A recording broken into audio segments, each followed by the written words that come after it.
Il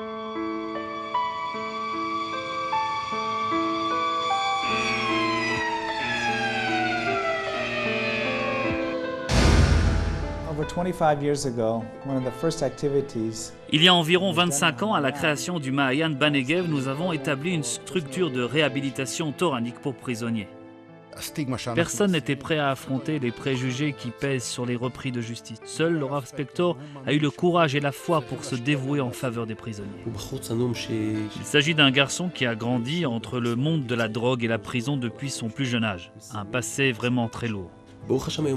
Aujourd'hui, il a fait teshuva et a fondé un foyer exemplaire. Ce n'est qu'un exemple parmi tant d'autres prouvant la réussite et la nécessité de l'activité du Rav Spector. Tout au long de ces années, nous avons étendu notre activité au sein de 3 prisons. Plus de 2000 incarcérés ont suivi notre programme. 2 études différentes ont démontré que plus de 85% d'entre eux ont retrouvé le droit chemin. On a plus l'impression de se trouver dans une yeshiva que dans une prison. Une fois atterri en prison, tu peux choisir ta voie. Certains décident de rester dans leur état et de continuer à se pourrir la vie. D'autres choisissent le chemin de la Torah. À chacun son libre arbitre. Moi, j'ai préféré étudier dans la yeshiva créée par le Rav Spector à l'intérieur de la prison. J'ai commencé à étudier et à beaucoup prier. C'est ce qui m'a renforcé. Si je n'avais pas reçu l'aide apportée par le Rav Spector, je suis persuadé que je n'aurais jamais quitté la prison vivant. Je pense que j'aurais rapidement mis fin à mes jours.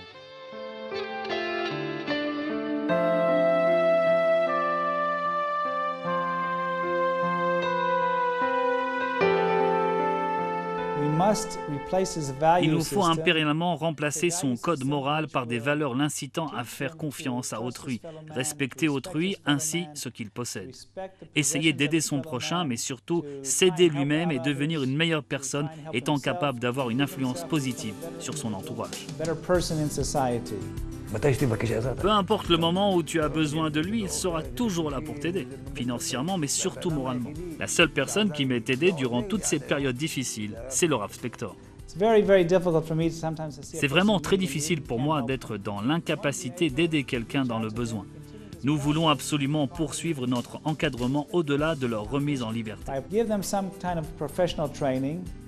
Ce but peut être atteint si nous leur offrons une formation professionnelle, leur proposant un endroit où ils puissent être encadrés et protégés de la rue. Tout simplement recevoir un repas chaud et une oreille attentive à leurs problèmes.